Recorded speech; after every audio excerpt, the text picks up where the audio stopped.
क्लासमा आउनुभएका सबैजनालाई स्वागत छ।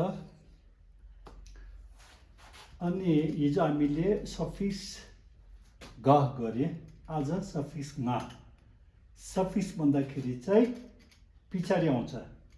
यो दुईटाको बिचमा डट आउँदैन। डट छैन, यहाँ पनि छैन, यहाँ पनि छैन, कुनैमा पनि छैन। र डट नहुँदा चाहिँ यो र यो सँगसँगै उच्चारण गर्ने। डट नहुँदा चाहिँ नहुँदा यो र यो सँगसँगै उच्चारण गर्ने। अब हेर्नुहोस् है, क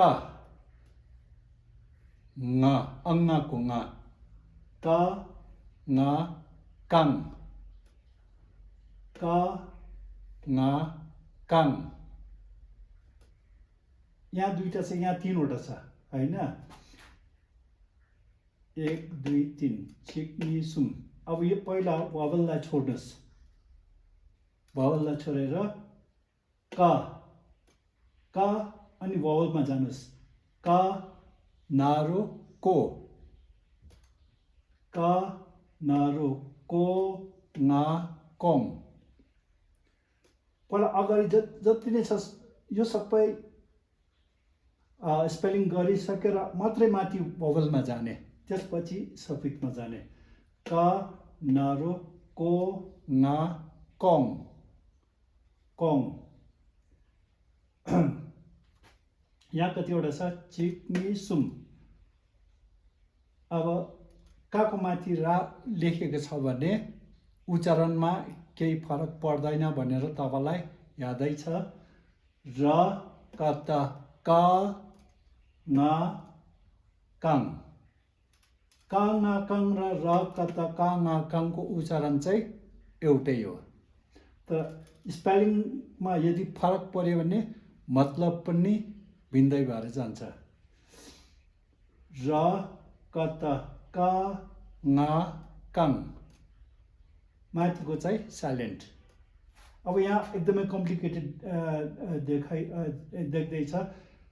ए चिक नि सुम सी ङ, यो पाँचवटालाई एकैचोटि उच्चारण गर्ने।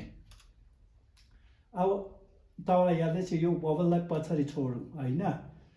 स कतक, काको माथि सा लेखिएको छ भने उच्चारणमा केही फरक आउँदैन। स कतक क या त के हुनुपर्ने,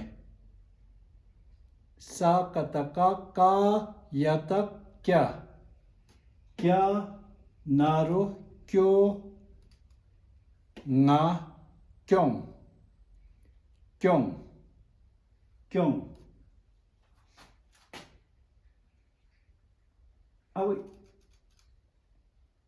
जो जुन चाहिँ नियम यसमा लागू भयो सबैमा त्यही लागू हुन्छ। अब यहाँ हेर्नुहोस् है, अब हामी खामा जाँदैछौँ। ख ङ बिचमा डट छैन, त्यसले गर्दाखेरि सँगै उच्चारण गर्ने। ख ङ खाङ, ख ङ खाङ।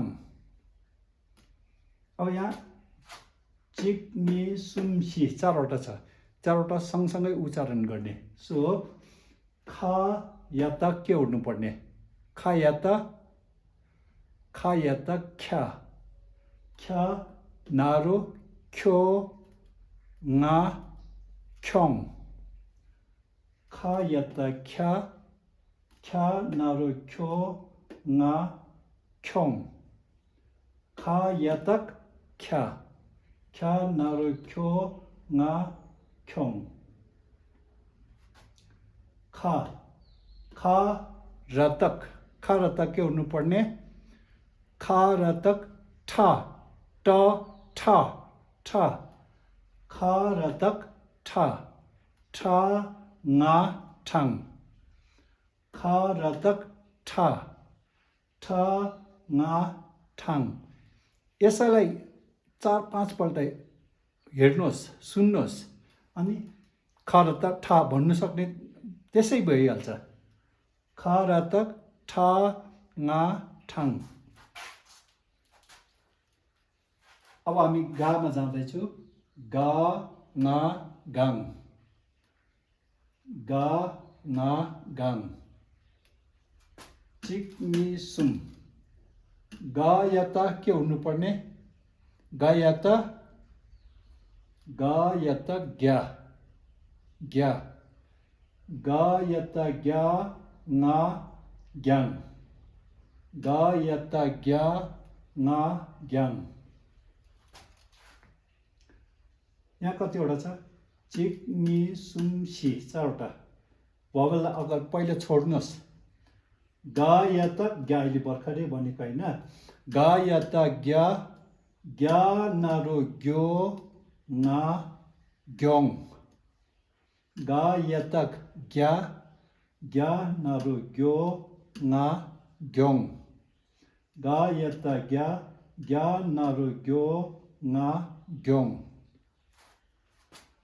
ग र तक के भनेको जस्तै सुन्नुभएको छ ग र तक ड ट ठ ड ड ग र तक ड ग र तक ड ड नारो डो ङा ढोङ ग र तक ड ड नारो डो ङा ढोङ ड ग र तक ड ड नारो डो ङा ढोङ यदि तपाईँ यो क्लासमा फर्स्ट टाइम तपाईँ आउनुभएको छ भने अगाडिको लेसनहरू पहिला त्यहाँदेखिको सुरु गर्नुहोस् लेसन 1 लेसन 2 लेसन 3 लेसन 4 त्यहाँदेखिको सुरु गर्नुहोस्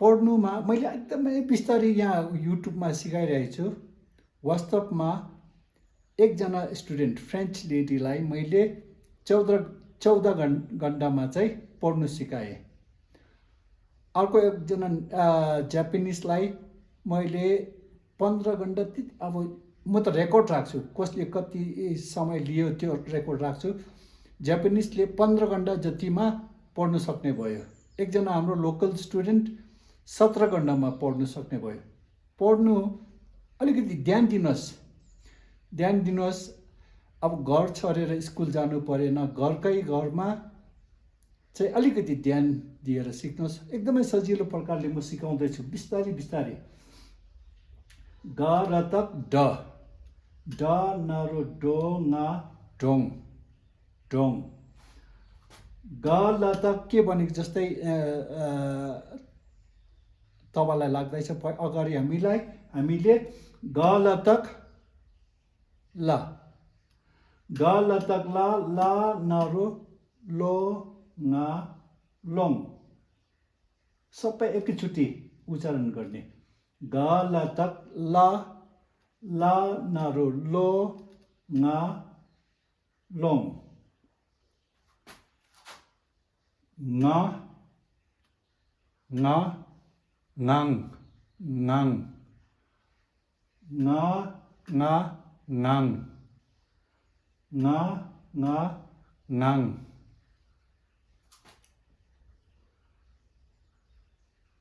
फ या तक के हुनुपर्ने फ या तक छ फ या तक छ सेप्चु छु ङा छुङ फ या तक छ सेप्चु छु ङा छुङ फ या तक छ सेप्चु छु ङा छुङ कतिजनाले त्यति राम्रो सुनेको छुइनँ भन्नु हुँदै थियो यदि त्यति राम्रो सुन्नुभएको छैन भने स्मार्टफोन के अरे स्मार्ट टिभीलाई खोलेर भोल्युम भराएर चाहिँ सुन्नुहोस् अन्त क्लियर सुन्नुहुन्छ कसैको मोबाइलमा एकदमै स्पष्ट सुनिरहेछ कसैकोमा त्यति राम्रो सुनेको छैन सायद यो तपाईँको मोबाइलमा फरक परेकोले गर्दा हो कि पुरानो भएर त्यति राम्रो नसुनेको हो कि यस्तै अब के कारणले चाहिँ कसैले चाहिँ राम्रो सुन्नु हुँदो रहेछ कसैले राम्रो सुन्नु पाएको छैन र राम्रो सुन्नु पाएको छैन भने यो च्यानललाई स्मार्ट टिभीमा खोलेर चाहिँ भोल्युम बढाएर सुन्नुहोस्, स्पष्ट सुनाइदिन्छ। फा या त छ, छ छु छु ङा छु। चिक नि सुम सी चारवटा छ यसमा। अब भोवल छैन यहाँ। र सा बता बा उच्चारणमा केही भिन्नता आउँदैन। सा बता बा, बा यता जा, सा बता बा यता जा ङा जाङ, सा बता बा यता जा ङा जाङ। यसमा कति छ? चिक नि सुम सी, सा पतक। अगाडि तपाईँले यो पाको माथि यदि सुपरस्क्राइब सा छ भने नियम अनुसार यसको उच्चारणमा केही भिन्नता आउँदैन। सा पता पा यता चा ङा चाङ, सा पता पा यता चा, सा पता पा यता चा, चा ङा चाङ। अब यहाँको माथि सुपरस्क्राइब छ भने चाहिँ उच्चारण चाहिँ अलिकति हाई भएर जान्छ। अगाडिको नियम तपाईँलाई यादै छ होला। सा न्यातक न्या, सा न्यातक न्या, न्या खिकु नि ङा निङ, सा न्यातक न्या, न्या खिकु नि ङा निङ, र जातक जा, जा डिङ्बो जे, निङजे। यो एउटा शब्द हो।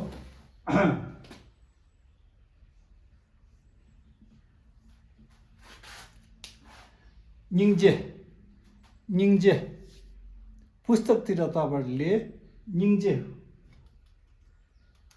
देख्नुभयो भने निङजेको अर्थ चाहिँ करुणा, करुणा। तर फेरि साधारण भाषामा हामीले यदि कसैले निङजे भनेको सुन्नुभयो भने चाहिँ विचारा, विचारा। अब विचारा धेरैजनाले यो नेगेटिभ कुरा हो भन्ने छ, तर विचारा नेगेटिभ पनि हुनसक्छ, पोजिटिभ पनि हुनसक्छ। जस्तै विचारा उनीहरू आइदिए नि भन्दाखेरि विचारा चाहिँ राम्रो, विचारा उसकोमा केही छैन भन्दाखेरि यो विचारा चाहिँ नेगेटिभ। सो विचारा।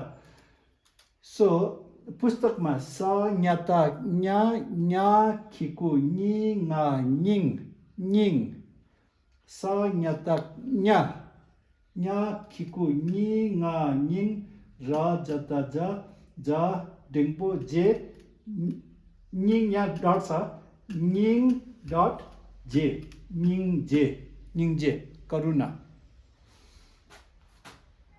दा ङा दाङ, दाङ भने र, भारत र नेपाल, तपाईँ र म, दा ङा दाङ र, दा ङा दाङ। द र त के हुनुपर्ने? अगाडि हामीले यसको नियम तपाईँले सिक्नु भएको छ। द र त ड, ट ठ ड, द र त ड ङा ढाङ, द र त ड ङा ढाङ।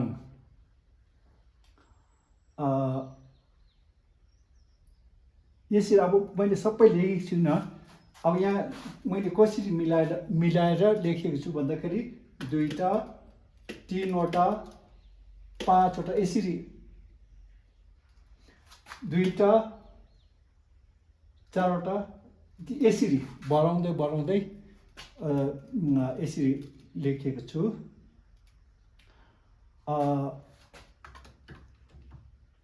यदि तपाईँको रुचि छ, समय छ भने यो 1 महिनाभित्र सजिलोसित पढ्न सक्ने हुन्छ। समय दिनु पर्यो। तपाईँले एकचोटि सुनेर हुँदैन, 5 पल्ट 6 पल्ट जति तपाईँले समय पाउनुहुन्छ उति नै तपाईँहरू सुनिरहनुहोस्। त्यसरी आजको लागि यति। फेरि अब यहाँ मेरो युट्युबमा आउनुहुने यो रसिया, इन्डोनेसिया, क्यानाडा, अमेरिका कहाँ कहाँको छ, उनीहरू नेपाली बुझ्दैन। र अब यसको बादमा म फेरि काखागाङा चाहिँ अङ्ग्रेजीमा सिकाउने छु। त्यो तपाईँहरू नहेर्दा पनि हुन्छ, हेर्दा पनि हुन्छ।